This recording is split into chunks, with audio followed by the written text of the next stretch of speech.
Soybean হয়েছে আর পটল দিয়ে আলু দিয়ে একটু ভাজা করেছি। তরকারি তুলি না,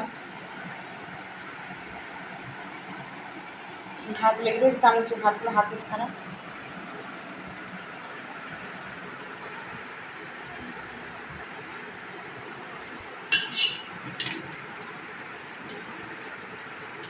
খেয়ে বলবা কিরকম হয়েছে। হ্যাঁ,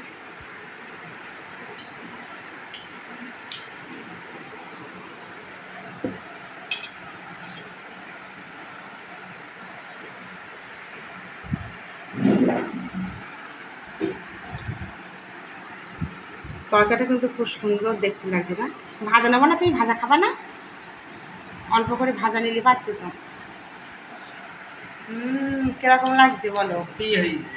হেভি হয়েছে তো। ওই তো, তুমি আমার তো বাড়ির চাকর মনের পানি রেখে দিয়েছো। হ্যাঁ, মাঠে কাজ করবো, বাড়ি এসে সংসারে কাজ করবো, আর তুমি বাচ্চাদের মতো শুয়ে শুয়ে কার্টুন দেখবা। হ্যাঁ, হ্যাঁ, তোমার নাতি নাতনি বিয়ে তোমার মতন হয়ে গেল, আর তুমি শুয়ে শুয়ে এখন কার্টুন দেখতেছ? সে কি কথা?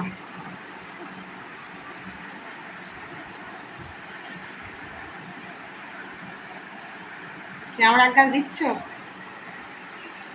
হুম হুম হুম, সত্যি হেবি সুন্দর লাগছে দেখতে।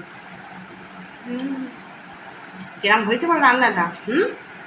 রান্নাটা কিরম হয়েছে বলো? নিরামিষ রান্নাটা। ওই রকম। হুম, আহ, সত্যি হেবি সুন্দর লাগছে কিন্তু, হেবি হয়েছে রান্নাটা। দেখো, তরকারির কালারটাও সুন্দর, হেবি সুন্দর রান্না।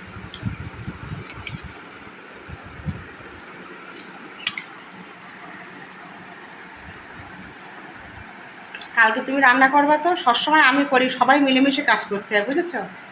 আচ্ছা একা আমি, ঠিক আছে, রান্না করবেন। একা একা সবসময় আমি মাঠে করবো, বাড়ি করব, তাহলে আমি মানুষ তো বলো, আমার কি কষ্ট হয় না নাকি? আর তুমি, আমি ভাবতেছি তুমি এই বুড়ো বয়সে কার্টুন দেখতেছো শুয়ে শুয়ে। আমি ভাবছি কোথায় গেল কোথায় গেল, মনে হয় কোথায় গেছে। আমি কাজ করি, ওমা ঘরে গিয়ে দেখি ঠাকুর পুজো দেওয়ার সময় দেখি শুয়ে আছো। বাহ বাবা বাবা বাহ, খুব সুন্দর খুব সুন্দর। তা ঠিক আছে, খাওয়া দাওয়া করে নাও বন্ধুরা, তোমরাও খাওয়া দাওয়া করো, আমরাও খাওয়া দাওয়া করি। তো আজকে এইটুকু।